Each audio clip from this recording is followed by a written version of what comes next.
Jaya Radha Madhava Kunja Vihari.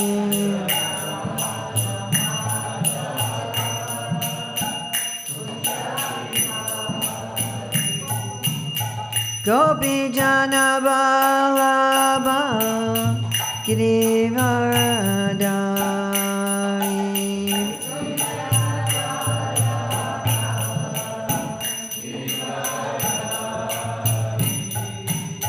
Gopi Jana Vallabha Girivaradari.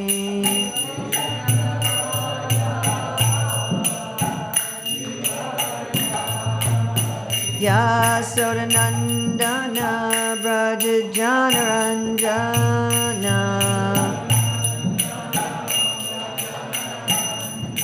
Yasodanandana Braja Janaranjana.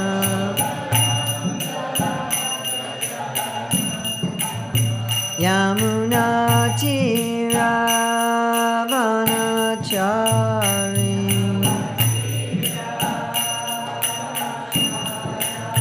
Yamuna Tiravanachari.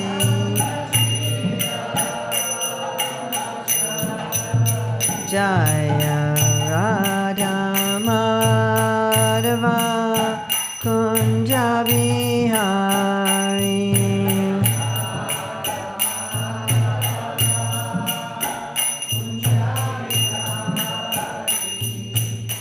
Gopi Jana Vallabha Girivaradari.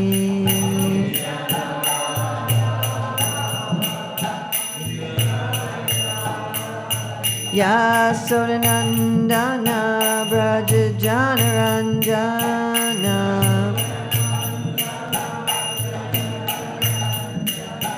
Yamuna Tiravanachari.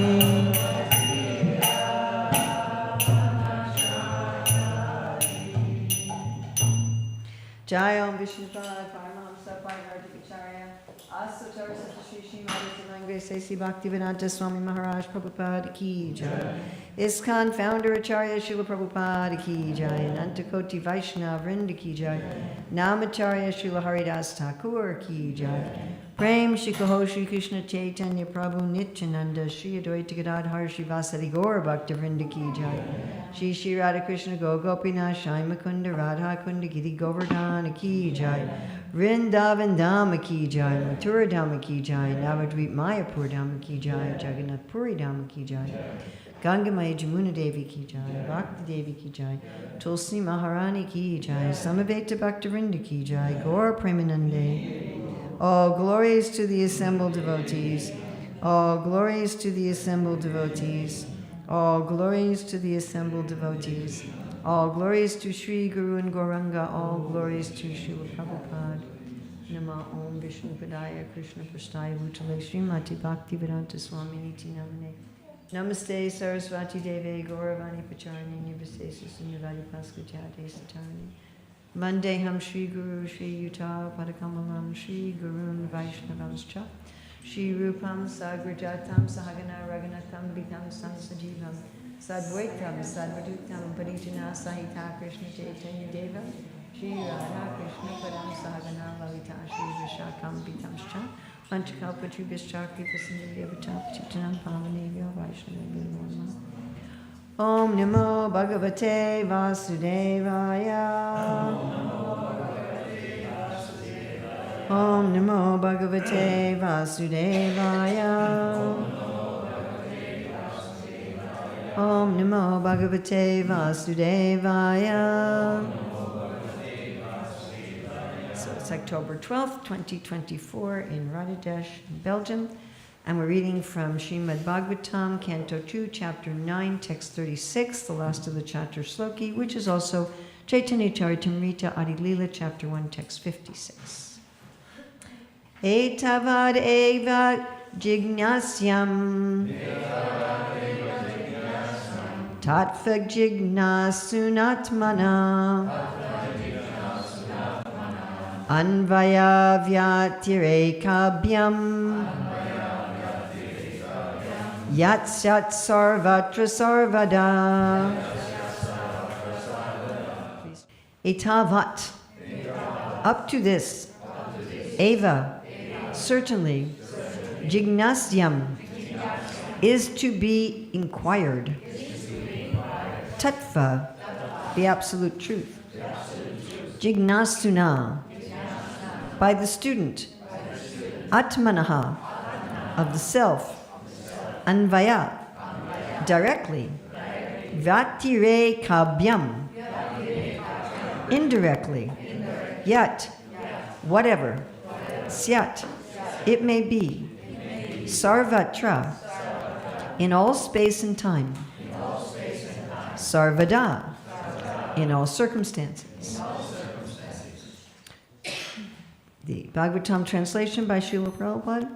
A person who is searching after the supreme absolute truth, the personality of Godhead, a person who has most certainly searched for it up to this, in all circumstances, in all space and time, and both directly and indirectly.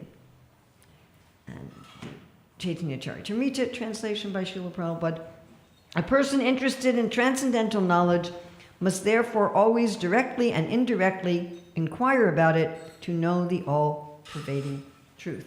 So I'm not going to read the Bhagavatam purport at all, which is many, many pages, as I asked you to read before the class if you could, or if you haven't, please read it after the class. I will read the Chaitanya Charitamrita purport. I'm going to read the whole thing.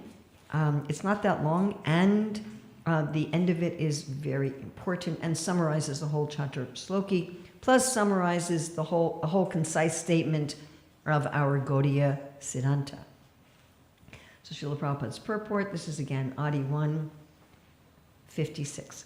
Those who are serious about the knowledge of the transcendental world, which is far beyond the material cosmic creation, must approach a bona fide spiritual master to learn the science both directly and indirectly. One must learn both the means to approach the desired destination and the hindrances to such progress. The spiritual master knows how to regulate the habits of a neophyte disciple, and therefore a serious student must learn the science in all aspects from him. There are different grades and standards of prosperity.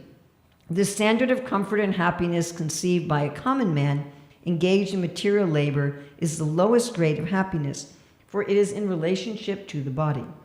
The highest standard of such bodily comfort is achieved by a fruitive worker who by pious activities reaches the plane of heaven, or the kingdom of the creative gods with their delegated powers. But the conception of comfortable life in heaven is insignificant in comparison to the happiness enjoyed in the impersonal Brahman. And this Brahmananda, the spiritual bliss derived from impersonal Brahman, is like the water in the hoofprint of a calf, compared to the ocean of love of Godhead. When one develops pure love for the Lord, he derives an ocean of transcendental happiness from the association of the personality of Godhead. To qualify oneself to reach this stage of life is the highest perfection. This next paragraph is particularly interesting. One should try to purchase a ticket to go back home, back to Godhead. So our International Society for Krishna Consciousness is a transcendental travel agency. The price of such a ticket is one's intense desire for it. The other day, Prabhupada said it was what? That is loyam. But what the other day in the purport, what did Prabhupada say was the one thing we needed? No, that's this. Huh? No, that's the same thing. You're just all saying the same thing in different ways. What did Prabhupada say? Something different the other day. Was anybody here? We actually talked about all different alternatives of the one thing. What was the one thing? I think it was yesterday. Oh, my. No? I know submissive spirit. Submissiveness, yes, thank you. Tatvavit for the win. I often think I should have like pieces of burfi for, Submissive. Do you remember that now? Do people remember that now? Yes? Shaking up the cogs. The price of, so there's different things mentioned in different places. Yes? So yesterday he said the one thing is, what was that again? Surrender. No, not surrender. Submissiveness. Sometimes the one thing is said to be surrender. And today he's saying the one thing is intense desire, which is the same as eagerness. Okay. If I ask you this tomorrow, will you remember? Yes, we will remember this. Yes, we will. The price of such a ticket is one's intense desire for it, which is not easily awakened, even if one continuously performs pious activities for thousands of lives. Remember we talked about how we think we're desiring it, and we're not really? Remember this? Yes. Long ago when we discussed it? All mundane relationships are sure to be broken in the course of time. But once one establishes a relationship with the personality of Godhead in a particular rasa, it is never to be broken even after the annihilation of the material world. One should understand through the transparent medium of the spiritual master that the Supreme Lord exists everywhere in his transcendental spiritual nature, and that the living entity's relationships with the Lord are directly and indirectly existing everywhere, even in this material world. In the spiritual world, there are 5 kinds of relationships with the Supreme Lord: Shanta, Dasya, Sakya, Vatsalya, and Madhurya. The perverted reflections of these rasas are found in the material world. Land, home, furniture, and other inert material objects are related in Shanta, or the neutral and silent sense, whereas servants work in the Dasya relationship. The reciprocation between friends is called Sakya, and the affection of a parent for a child is known as Vatsalya. By the way, Vatsa literally means calf. Like in English, we call children kids, which means baby goat. So in Sanskrit, they call human children calves, baby cows. You know, like instead of I'm going to bring my kids to the zoo, I'm going to bring my calves to the zoo. You're talking about your children.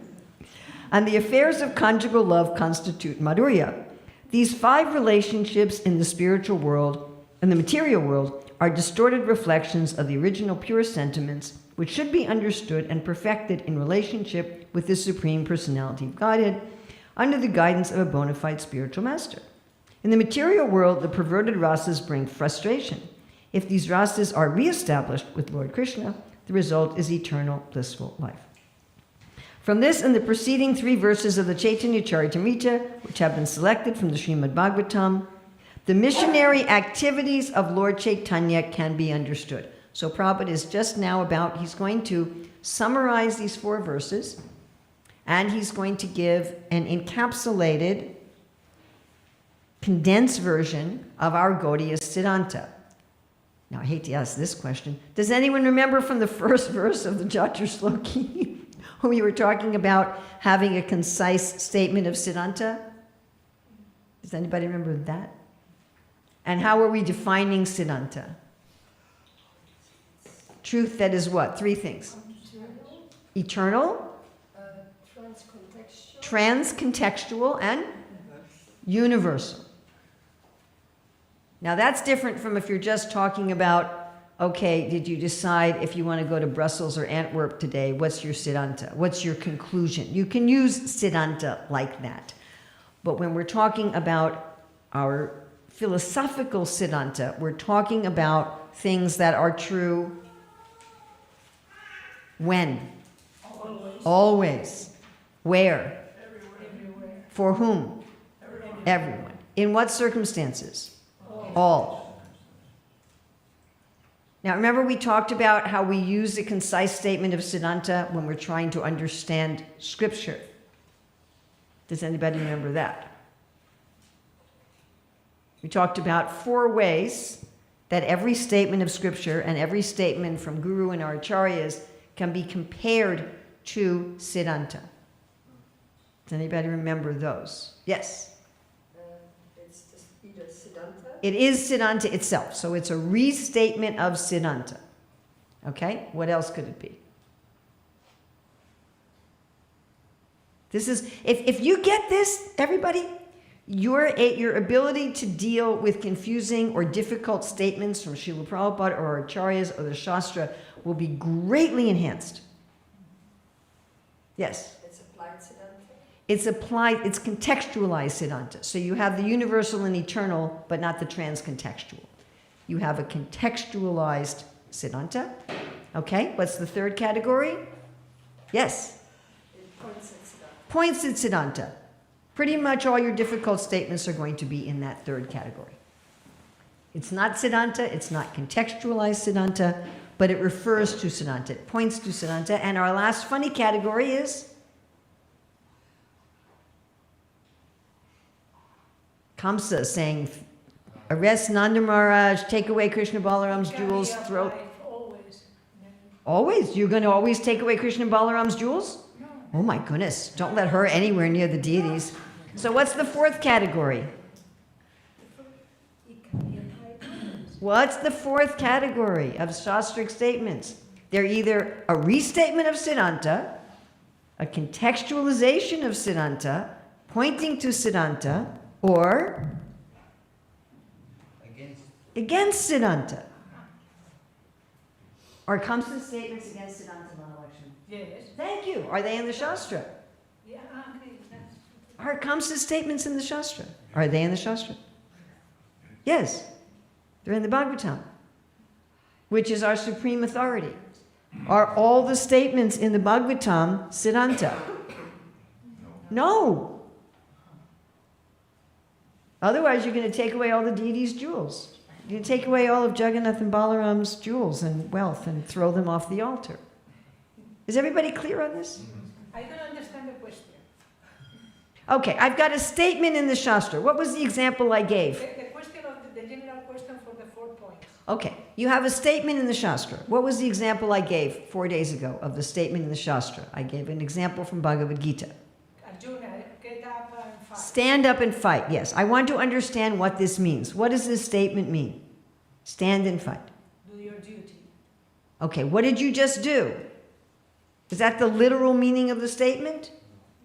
Does Krishna say, do your duty, or does he say, stand and fight? He says, stand and fight. What did you do? What did she just do? She reinterpreted it. She didn't restate it. She didn't restate it at all. She interpreted it. That was wrong then? I didn't say that was wrong. I was, Did she interpret it? Yes? No? Everybody? I did. She did. Thank you. Is that statement, stand and fight, is it a statement of Siddhanta? Anybody else? Is it a statement of Siddhanta? Is it true in all times, all places, for all persons, in all circumstances? Nobody here is standing and nobody here is fighting. So you must not believe that it is a Siddhantic statement. Or else we're all violating the Bhagavad Gita. I'm not standing and fighting either. Is it a contextualization of Siddhanta? It is? No, it's not. It's not something universal and eternal that's applied to a particular person. It's the third one. It's pointing to Siddhanta. So what did Mahalakshmi do? She found something Siddhantic that it was pointing to. Actually, she found a contextualization of Siddhanta that it's pointing to. She didn't find the Siddhanta. The Siddhanta is that by devotional service, we can approach the Lord. A contextualization of that would be, therefore you do your duty. Stand and fight is pointing toward the contextualization, which is pointing toward the Siddhanta. Is everybody following this? If we can't do this, then we're going to think every single statement in the Shastra is Siddhantic. And we're going to get in a lot of trouble. We're going to think that all of us have to be standing and fighting all the time. Now, because we know that that's impossible, we tend to intuitively know that that statement is not Siddhantic. But there's a lot of statements in the scripture that are not that obvious. Or statements by Srila Prabhupada, or statements by our Acharya. And if we automatically think, well, every single thing they say is Siddhanta, then we're going to end up with a lot of trouble. And the vast majority of the statements that we're like, huh, what, are in that third category of pointing towards Siddhanta. We usually can figure out the ones that are opposed to Siddhanta, that we're not supposed to follow them. Sometimes we need guidance for that, like our Acharya is giving us guidance for, what was Krishna's against Siddhanta statement? The Karma Mimamsa, which he spoke to Nanda Maharaj. Yes. See, if we automatically do what Mahalakshmi did, that just means that she's been in the movement for a very long time and she's been a preacher for a long time. And so she automatically makes this adjustment without thinking of the steps she's going through. Clear? Like, we all know how to read, and so when we read, we're no longer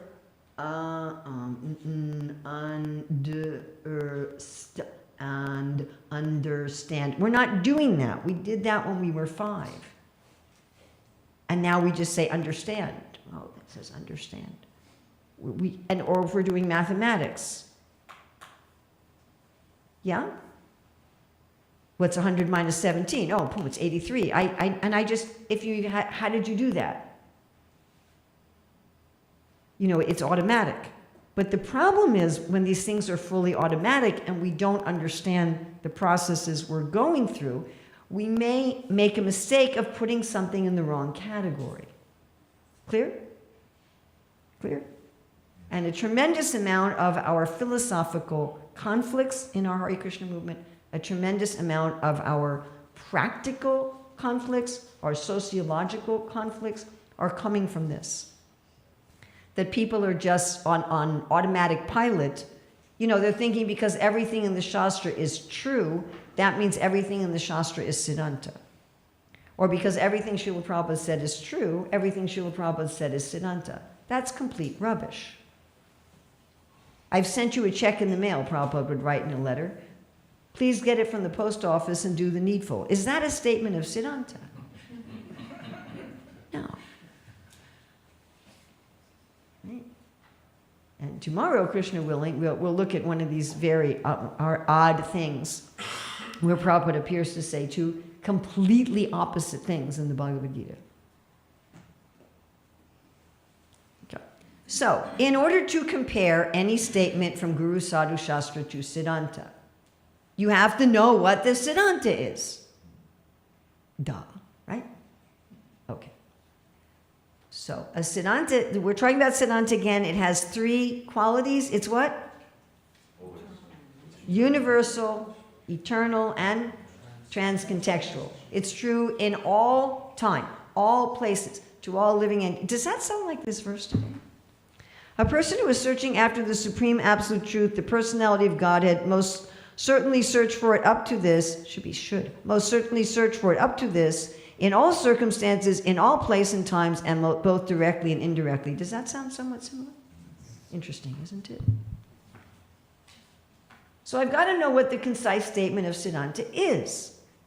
And every sampradaya has a concise statement of Siddhanta. Now, if you really want to get into a woo space, then you might ask,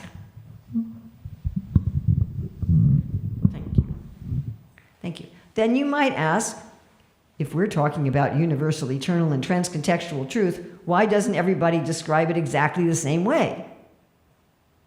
We'll also talk about that tomorrow. That's something else you can put on the shelf for right now. We'll look at that tomorrow. So we were talking about a concise, why does it have to be concise? If I'm going to compare anything that I read to Siddhanta, why does my statement of Siddhanta have to be very short and simple? Huh? To be memorable. Also, how are you going to do it otherwise? Like Krishnadas Kaviraj says, the whole 8th chapter of Madhya Lila. Does anyone know what that is? I'm going to have a class on that while I'm here too. Ramananda Samvad. That whole chapter is Siddhanta. But if you were to compare Stand and Fight to that whole chapter, it would be a little awkward, wouldn't it? Is Stand and Fight the same as that chapter? Is it contextualized? It's too complicated. It's too big. It's too complicated. So every sampradaya has a concise statement of Siddhanta. Does anyone remember who I talked about in our sampradaya made a concise statement of Siddhanta? Bhaktivinoda Thakur, Das Mula Tattva. And he based that on the work of Baladevi Vijabhushana. And he based his on the work of Madhvacharya, as written by his disciple Vyastirtha. So when the Shastric Advisory Council put out our hermeneutics program, and we had to have a concise statement of Siddhanta, and we proposed using Srila Bhaktivinoda Thakur's Das Mula Tattva. But a number of people on the GBC said, well, do we have something from Srila Prabhupada? And well, we don't have a list like that Prabhupada says, this is our concise statement of Siddhanta. We don't have that. So we took quite some time on the SAC to look for, do we have something like that from Srila Prabhupada? Interestingly enough, there is something in, of all places, Light of the Bhagavata, I think it's text 41. Like, who would think to find it there? But one of the first places that we thought to look were in the Catur Sloki, because the Catur Sloki is the concise statement of Siddhanta for Vaishnavas in general. That's exactly what it is, these 4 verses, which is why we're giving some attention to them. So we looked particularly at Prabhupada's commentary on the Catur Sloki, and lo and behold, we found in his commentary in Adi Lila, in this last verse, we found in paragraph form. It's in one paragraph. It's not in a list form. And our Shastric Advisory Council member, Bhakti Vigyan Maharaj, took this paragraph and compared it to Das Mula Tattva and found that it's practically the same, little slight wording difference. And so he took from this paragraph a list of 10 items. And he's written, like Bhaktivinoda Thakur, writ a detailed explanation of each of his 10 items. So Bhaktivedanta Swami has been doing that with the 10 items he got from this paragraph. He's been writing, like, I think 7 subpoints and other verses and things like that. So this paragraph I'm about to read is a summary of the whole Catur Sloki, and it is Srila Prabhupada stating our concise statement of Siddhanta. And the way he flags it is what I just read. From this and the preceding 3 verses of the Chaitanya Charitamrita, which have been selected from the Śrīmad-Bhāgavatam, the missionary activities of Lord Chaitanya can be understood. So this was Prabhupada's flag, that this is the summary. We can understand everything in this summary. Śrīmad-Bhāgavatam has 18,000 verses, which are summarized in the 4 verses, beginning with Aham Evasam Evagre, 53, and concluding with Yat Shyat Sarvatra Sarvada, 56. So that's the Catur Sloki. Now Prabhupada is going to summarize each of them. In the first of these verses, 53, the transcendental nature of Lord Krishna, the Supreme Personality of Godhead, is explained. Does anyone remember the first verse? Approximately. It's I. Yes. I am everything. I am everything when? Always. Before, during, and after the creation. Okay. 54 further explains that the Lord is detached from the workings of the material energy Maya. The living entities, although parts and parcels of Lord Krishna, are prone to be controlled by the external energy. Therefore, although they are spiritual in the material world, they are encased in bodies of material energy. The eternal relationship of the living entities with the Supreme Lord is explained in that verse. Does anybody remember the second verse? You see anything of value, but it's not connected to Krishna, then it must be the illusory energy. Excellent. Anything you see of value, if you don't see the connection with Krishna, that is the illusory energy, that is Maya. Okay, next one. 55, instructs that the Supreme Personality of Godhead, by his inconceivable energies, is simultaneously one with and different from the living entities and the material energy. This knowledge is called what? Achintya Bheda Bheda Tattva. When an individual living entity surrenders to the Supreme Lord Krishna, he can then develop natural transcendental love for him. This surrendering process should be the primary concern of a human being. Okay, what's that verse? Yesterday's verse. I'm in everything, but still I'm not there. I'm in everything, but still I'm not there. Just like the material elements enter into everything, but still they are separate. So in the same way, I enter into everything, and I'm separate. Okay. Okay, then today's verse, Prabhupada summarized. In the next verse, 56, it is said that a conditioned soul must ultimately approach a bona fide spiritual master and try to understand perfectly the material and spiritual worlds and his own existential position. Here are the words anvaya vyatike kabhyam, directly and indirectly, suggest that one must learn the process of devotional service in its two aspects. One must directly execute the process of devotional service and indirectly avoid the impediments to progress. So by Srila Prabhupada's giving, you see how he's giving kind of an expanded explanation of the verses? He's summarizing them, and he's also summarizing his purports to them. And by doing this in this one paragraph, Prabhupada's taking the Catur Sloki of the Bhagavatam, and in this one paragraph, he's explaining them so that it covers everything that's in Das Mula Tattva. He's basically restating Das Mula Tattva in one paragraph as a summary of the Catur Sloki. Is everybody following this? Does everyone get now why it's really important to have a concise statement of Siddhanta?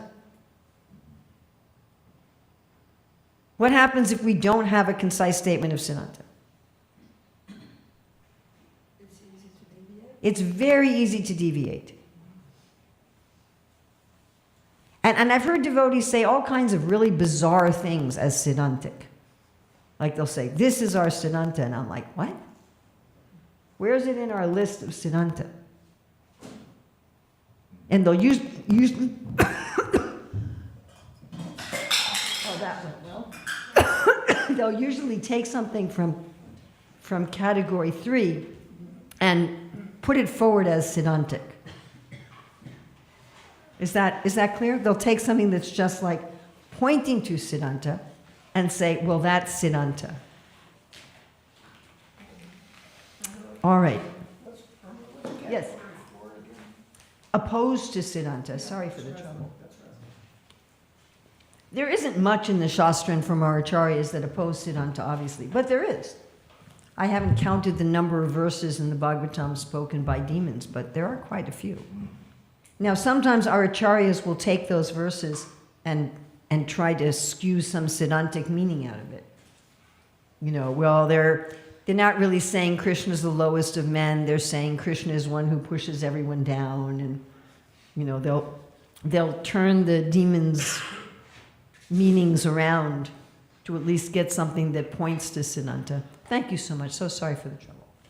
I got too enthusiastic.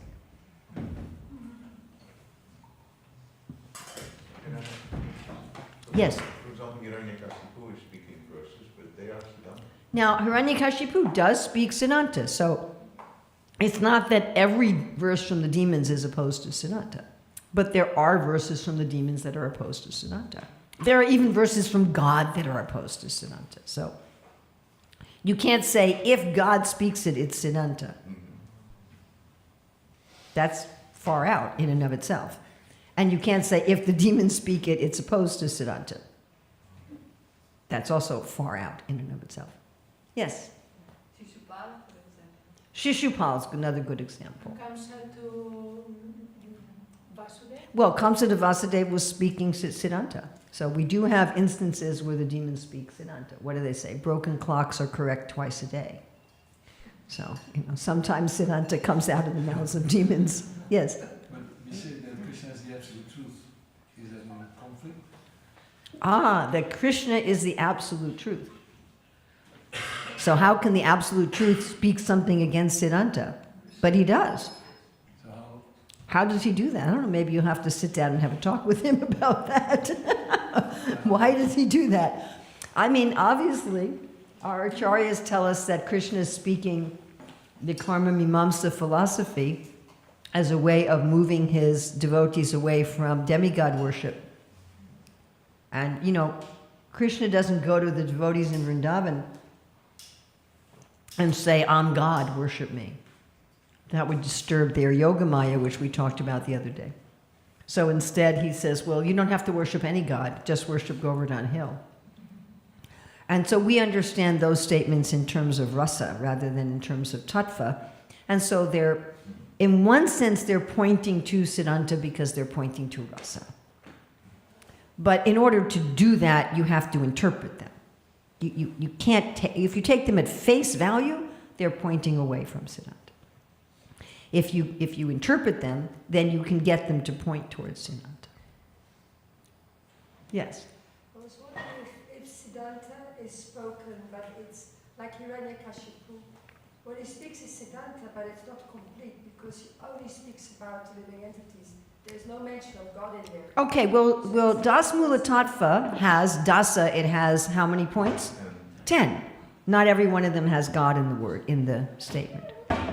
So you can be restating any of those 10 points of Siddhanta. Thank you for bringing this up. You don't have to be restating the whole 10 points. One point of Siddhanta is conditioned living entities are struggling with illusion. If you restate that, you're stating Siddhanta, although you're not stating the other aspects of Siddhanta. So every restatement of Siddhanta, like Achinta Bheda Bheda is one aspect of Siddhanta, but you don't have to state that every time. You could just say Krishna is the Supreme Personality of Godhead. That's a restatement of Siddhanta, without mentioning the other points. Excellent, very good. All right. So,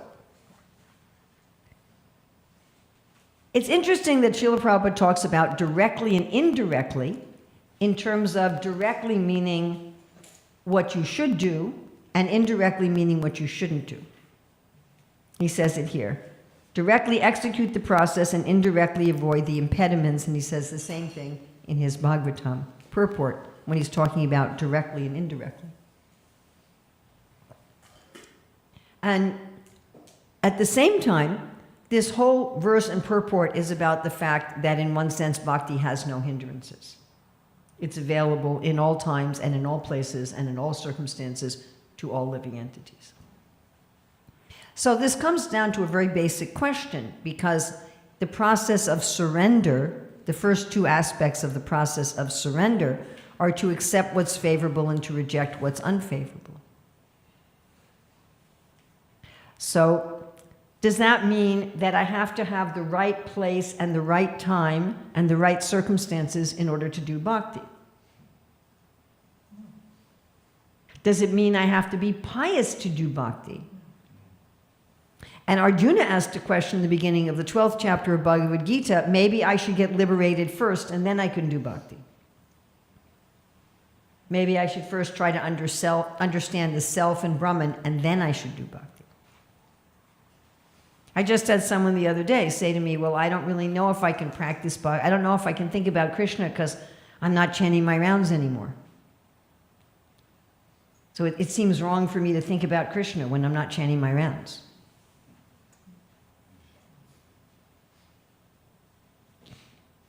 So what does Krishna say in this verse? He's saying that bhakti is spiritual and has nothing to do with time, place, and living entity. And he's also saying that all religions, all spirituality point to bhakti directly or indirectly. Now it's interesting that Srila Prabhupada makes the point in both purports and in his summary of this verse that one has to have a guru, although that's not stated directly in the verse. So when Prabhupada summarizes this verse, he says you have to hear from a guru, you have to hear from a spiritual master, although it's available everywhere. So it's available everywhere to everyone at all times, and yet you can't access it without help. If you just try to access it without some help, it's most likely not going to happen. It's possible because God is everywhere and he can reciprocate with everyone. But it's highly unlikely if you don't have some help. Yeah. That's because Lord Brahma was confused, so he needed. Lord Brahma was confused, and yes, he needed that guidance. So he got direct guidance.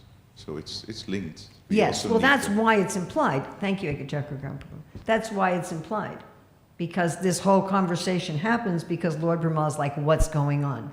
I can't understand what's going on," and he required Krishna to act as his guru to enlighten him. So, I mean, it is possible that somebody without having any kind of guide that Krishna will work with them directly. It does happen. Sometimes Krishna gives somebody mercy directly. But that one shouldn't expect that. And it's very unusual, and it's practically impossible. Yes? Mike?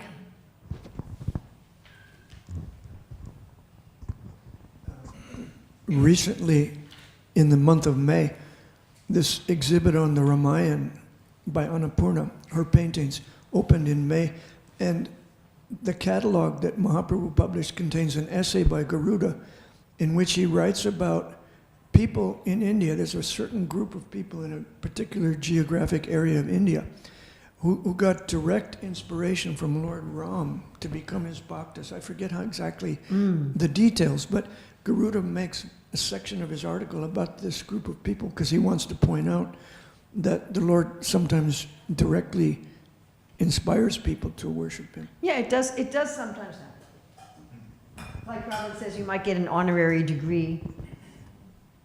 Now, usually if you get an honorary degree, it's not because you're just sitting at home, eating potato chips and watching detective movies or something. Usually you do something to get an honorary degree.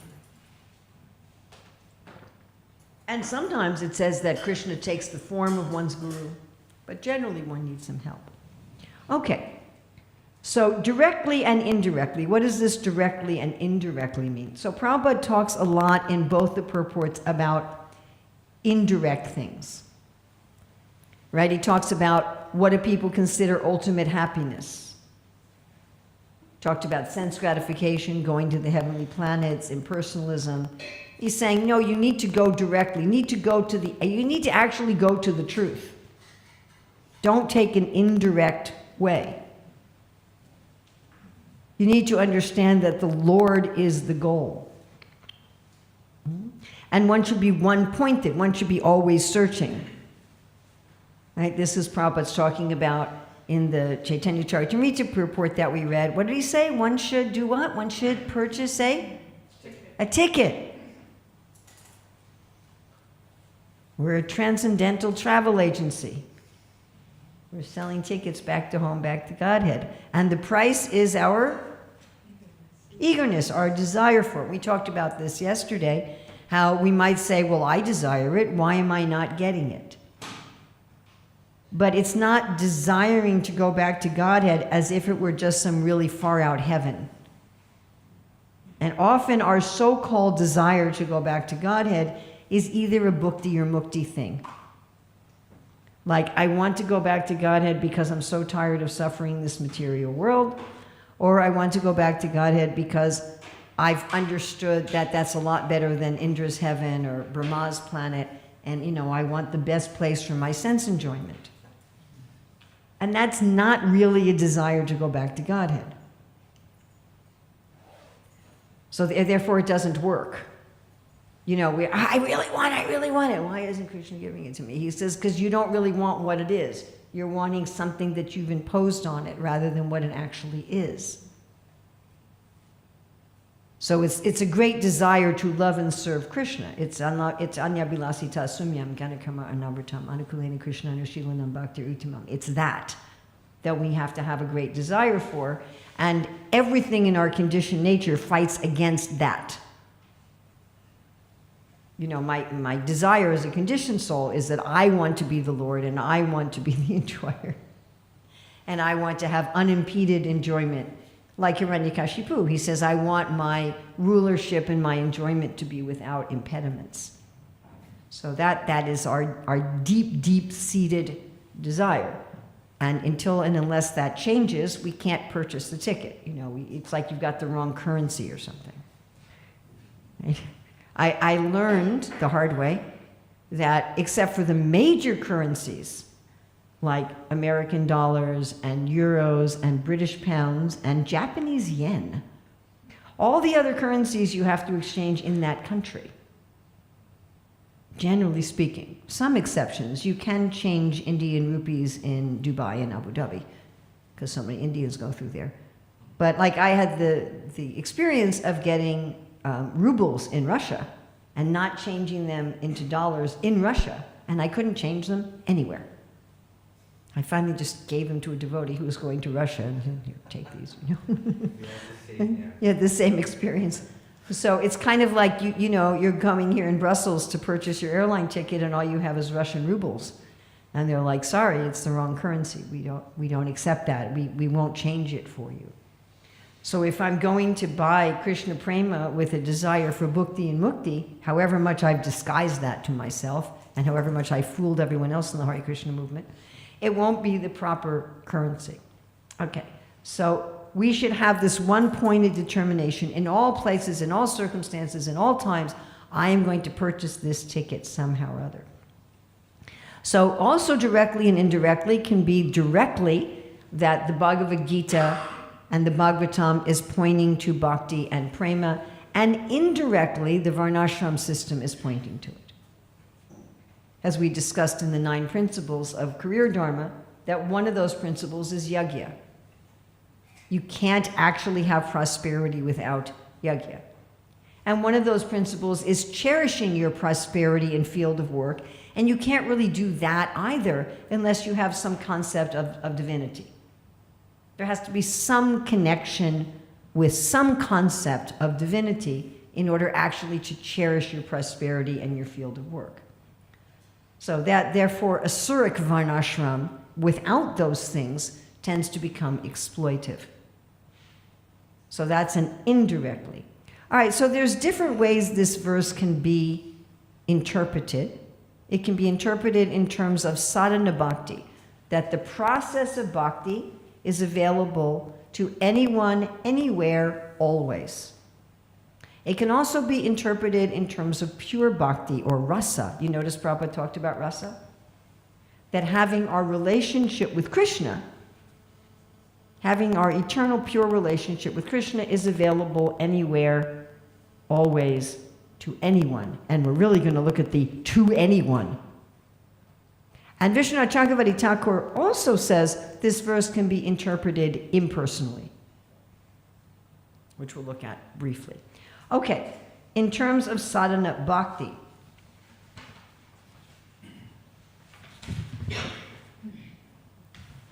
sorry, I have about almost as many notes as the purport.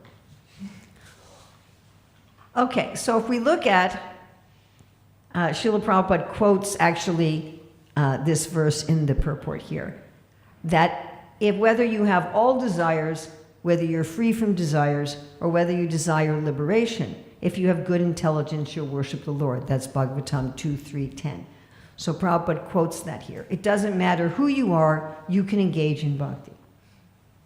I mean, Srila Rupa Goswami says you should, that the qualifications for starting bhakti is some taste, some attraction. And interestingly enough, he says not being too attached or too detached. I was having a consultation the other day with someone whose problem is that they're too detached. So, you know, one can be too attached, too much into bhakti or too much into mukti. It becomes a problem. But having said that those are the qualifications, and Srila Rupa Goswami also talks about the qualifications for doing Vaidhi sadhana, that your minimum qualification is weak faith in the Shastra. That's your kanistic qualification. Having said that, really, whoever you are, you can take up bhakti. Even if you're really attached and you have all material desires, like Hiranyakashipu, you want everything in the whole universe,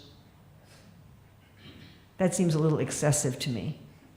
I don't know what I would do with all of those pairs of shoes if I had everything in the universe. And a lot to manage. Lord Brahma tells Hiranyakashipu, this benediction you've got is going to be hard to manage.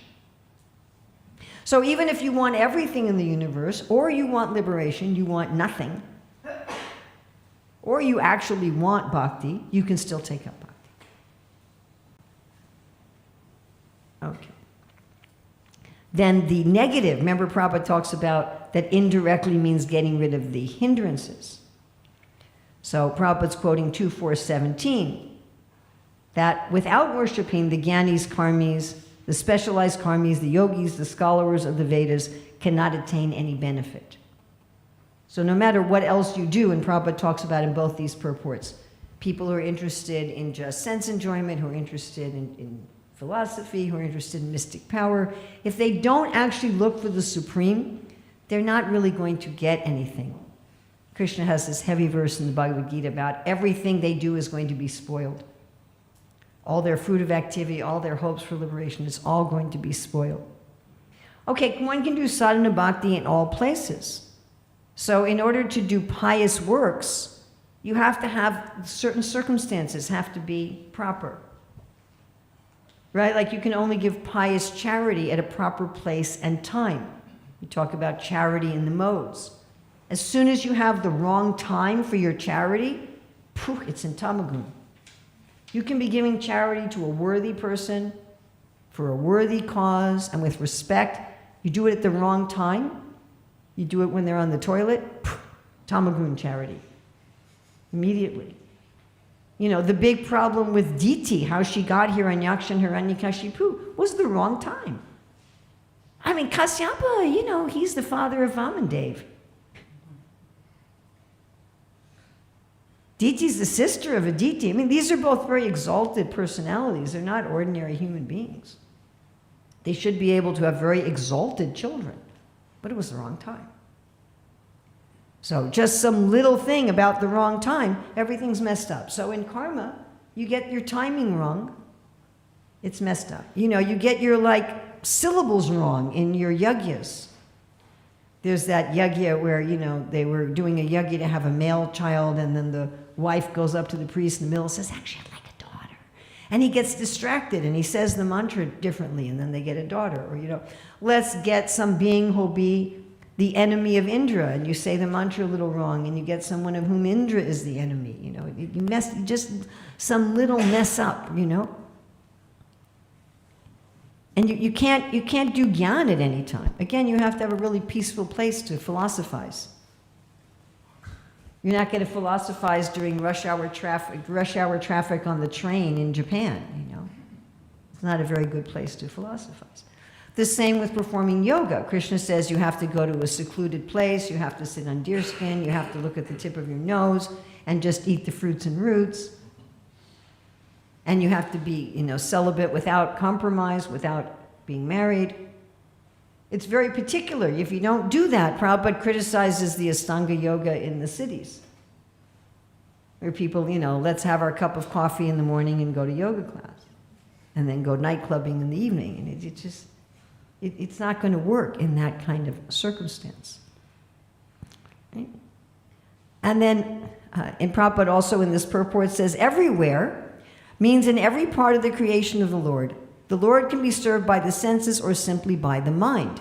The South Indian Brahmana who served the Lord simply on the strength of his mind also factually realized the Lord. Success is guaranteed for a devotee who fully engages any one of his senses in the mode of devotional service. So I'm sure most of us know this story. This poor Brahmana in South India who he couldn't offer the Lord opulent worship because he was poor. So he just meditated every day. Actually, Prabhupada says in Geneva we should all meditate like this when we chant japa. So he just meditated every day that I've made a beautiful throne for the Lord. I mean, we have a marble throne and you have gold fabric in the back, but that's not actual gold. Actually, Prabhupada didn't want us to use much actual gold. He said it would attract thieves. But in your mind, you can make Krishna a golden throne. You can make Krishna a diamond throne. So he did that. And then he didn't just, Prabhupada says, usually we worship the Lord with sacred water by mantra. All you sacred rivers, please come into this pot. But he actually, in his meditation, he went to all these rivers. He took golden pots in his mind and went to the rivers, and he was bathing the Lord, and he was dressing him with the best garments and ornaments, and then he was cooking for him, and he was cooking some sweet rice. And he was wondering, has it cooled enough to offer? And in his mind, he touched the sweet rice, or he touched the pot or something to see if it was cool enough.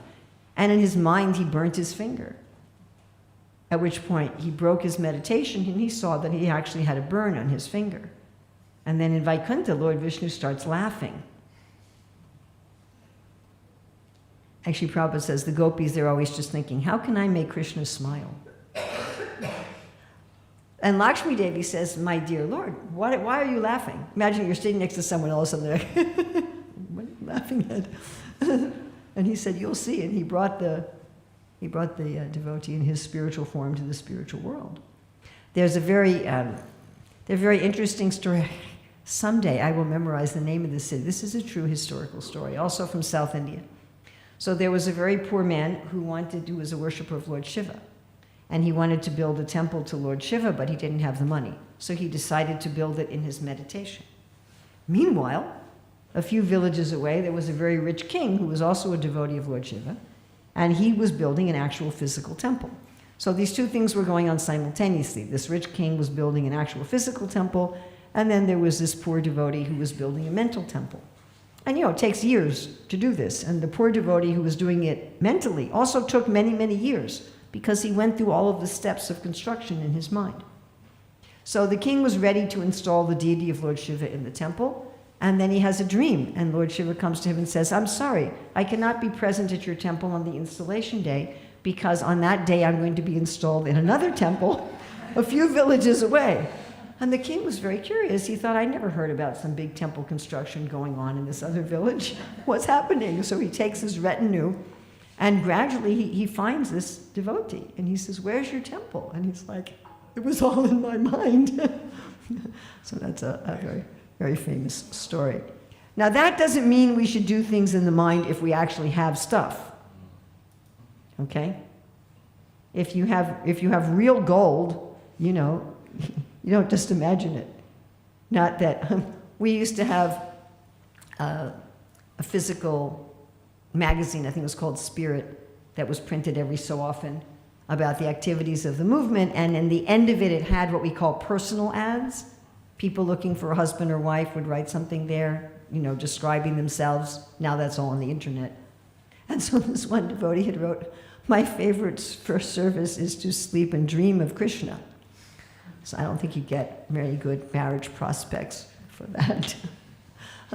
So it's not that if we can actually do physical service, we should just do it in our mind, but we can also combine that. If you're in some circumstance where all you can offer your Lord is an apple, then you can mentally add halva and rice and dal and so many things to your offering. If all you can offer is these unscented roses, which is actually an offense to offer flowers without fragrance. So in your mind, you can also add gardenias and jasmine to the offering. Do you follow what I'm saying? So you can also do both at once. If all you have is a little stainless steel plate, in your mind you can make it a gold plate. So, and actually in worshiping the Lord, one is supposed to worship the Lord both physically and mentally. We're not supposed to just worship the Lord mechanically. So therefore, everywhere and in every circumstance, if you have a lot of money, build a big temple for Krishna. If you don't have much money, you can build a big temple for Krishna in your mind. Okay, and in all time. So Prabhupada brings out the point that karma is done until you get your result. You do your good activity, you get your result, then you stop doing your good activity. It's over. Yoga people practice until they get siddhis, like Hiranyakashipu. He does his yoga till he got siddhis, and then he didn't do his yoga anymore. Right? Jnana is practice until you're liberated. In the Brahmajyoti, believe me, they're not talking about philosophy. They're not talking at all. So, you get liberated, then you stop. But bhakti is practice. It's both the process and the result. So it's practice at all times. And Prabhupada quotes in 2236, in chanting the name of the Lord, there are no restrictions concerning place or time, or restrictions on performance because of impurity. O king, therefore at all times and all places without restriction, men should hear about, glorify, and remember the Supreme Lord with full concentration of mind. Okay. And Srila Prabhupada in this purport in the Bhagavatam quotes Srila Jiva Goswami. He says, Srila Jiva Goswami Prabhupada therefore comments on the word sarvatra sarvada in the sense that the principles of bhakti yoga or devotional service to the Lord are apt in all circumstances. Bhakti yoga is recommended in the revealed scriptures. It's performed by all authorities. It's important in all places. It's useful in all causes. And then Prabhupada also says in this purport, even during the annihilation of the material world, the process of bhakti yoga can be applied. The Lord is worshipped in devastation because he protects the Vedas from being annihilated. He's worshipped in every millennium. Then by all people, Prabhupada says, every person at all ages, in all places and times.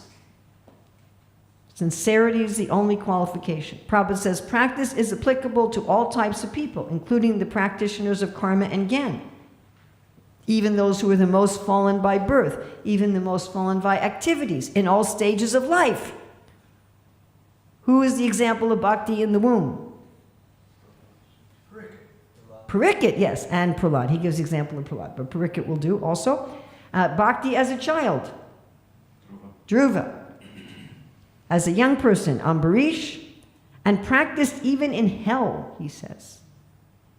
So I'm running out of time, but should I tell you a story about, I'm going to go a little over time if I do this. Should I tell you a story of someone who practiced bhakti in hell? Okay. He actually wrote a book called My Descent into Hell. So it was about this totally flaming, out-of-the-box atheist. Complete atheist. He was an art professor. And in one of his classes, there had been a student who was a nun. She wanted to learn how to paint in the convent. And he told her, don't you dare paint any religious pictures in my class. Nothing about God. So she was just coming to class during the day. She was staying in the convent at night. And she asked all the nuns there, please pray for this teacher. So every day, all the nuns included him in their prayers. So fast forward 13 years. And I think he was in the United States. He was in France for some kind of a convention. And he had some sort of a medical emergency, I don't know, heart attack or whatever. And he was brought to a hospital in France. And somehow or other, nobody was really attending to him. Like he was put in a ward and none of the doctors and nurses were there, and he left his body. Now, when he left his body, he saw doctors and nurses telling him to come down a corridor. He thought he was still alive. He thought he was still in his body, and he thought the doctors... And so he starts following them. And as he's following them, they get weirder and weirder and weirder and weirder, and they start taunting him.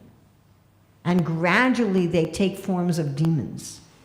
And he starts to realize, I've died, and I'm being blessed you, and I'm being pulled along by these demons. And then they start like torturing his subtle body. He said, causing him pain. He said also sexually, subtly, they were torturing him. And it was getting more and more and more and more and more intense. And then he heard a voice that said, pray. And he thought, pray? I don't even believe in God. I don't know any prayers. And he thought, well, do I know anything with God in it? So he started in his subtle body saying, God bless America. And as soon as he did that, the demons started backing off. They started moving away from him. But they were saying, stop that, don't do that, no one's going to help you. You're a terrible, sinful person, who's going to help you? But he was really enlivened by the fact that they started backing off. And he said, can I remember anything else with the word God in it? And he started thinking of any songs or anything from he learned as a child, and he started singing them louder and louder and louder. And the demons backed off further and further and further. And then finally some higher entity came to rescue him, and he was put back in his body. And of course, he stopped being an atheist, and he started going around preaching about his experience. And he would talk about how he would go into a church when people were praying, and he would see celestial beings in the ceiling of the church singing along with the practitioners. Anyway, at one of his lectures, this nun heard that he was doing this and came to one of his lectures. And she talked to him afterwards. She said, I'm surprised it took that long. And he says, what do you mean? She said, well, every single day, all the nuns in the convent were praying for you. Amazing story. So one can do bhakti even in hell. Prabhupada says. And non-humans. Okay, Prabhupada also mentions that Ajamil worshipped the Lord at the time of death, and Chitraketu worshipped the Lord in heaven and in hell. He worshipped the Lord when he was acting as the Vijayadhara leader, Sankirtan leader of the ladies' Vijayadhara party, and he also practiced bhakti when he was in a demon body. And then Prabhupada says non-humans. He says even the worms, birds, and beasts are assured of elevation to the highest perfection of life if they are completely surrendered to the transcendental loving service of the Lord. So what to speak of the philosophers among the human beings? So even the worms can do bhakti. I'm assuming that doesn't happen very often. Okay, and Prabhupada says here, this is also in this purport, therefore there is no need to seek properly qualified candidates for discharging devotional service. Let them be either well-behaved or ill-trained, let them be either learned or fools, let them be either grossly attached or in the renounced order, let them be liberated souls or desirous of salvation, let them be inexpert in the discharge of devotional service or expert in the same. All of them can be elevated to the supreme position by discharging devotional service under the proper guidance. Any person whatsoever and whosoever he or she may be, even the fallen woman, the less intelligent laborer, the dull mercantile man, or even a man lower than all these, can attain the highest perfection of life by going back to home, back to Godhead, providing he or she takes shelter at the lotus feet of the Lord in all earnestness. This sincere earnestness is the only qualification that can lead one to the highest perfectional stage of life, and unless and until such real earnestness is aroused, there is a difference between cleanliness or uncleanliness, learning or non-learning in the material estimation. Fire is always fire, and thus if someone touches the fire, knowingly or unknowingly, the fire will act on its own weight without discrimination. Okay, so that's about sadhana bhakti. Anyone can engage in sadhana bhakti anywhere, in any circumstances. We don't have to first have all of our ducks in a row. And if we wait until all of our ducks are in a row, we may never do bhakti. I'm going to wait until I've got to sit on the bank of the Jamuna during Kartik under the full moon and, like that. Okay, the second meaning of this verse is that our rasa with Krishna can be there in all time, place, and circumstances. And Prabhupada, in the purport we read from Chaitanya Charitamrita, says all mundane relationships are sure to be broken in due course of time, but once he establishes a relationship with the personality of Godhead in a particular rasa, it is never to be broken even after the annihilation of the material world. And Prabhupada also uses the word re-establish in that same purport. So when we awaken to our rasa, then we can have that whether the world is created or destroyed or here or there or up and down or anywhere.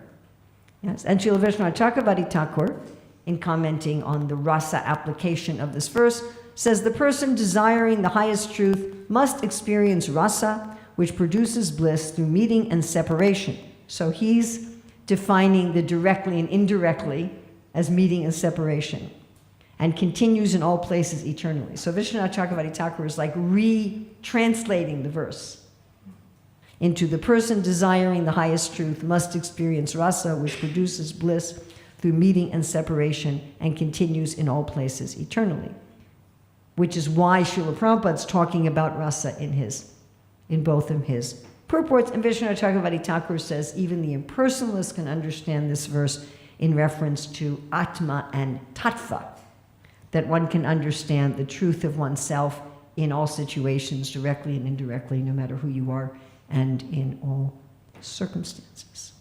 So this concludes our classes on the Catur Sloki of the Bhagavatam. I'm sure that we could have spoken about each of these for a month. So I hope that you gain some understanding of Krishna's giving our concise statement of Siddhanta, in comparison to which we can evaluate all other statements, and then Srila Prabhupada in the purport we read today in the CC, expanding that in one paragraph to basically mirror the Dasmula Tattva, which is based on the work of Baladev Vijabhushana, which is based on the work of Vyastirtha, the disciple of Madhvacharya.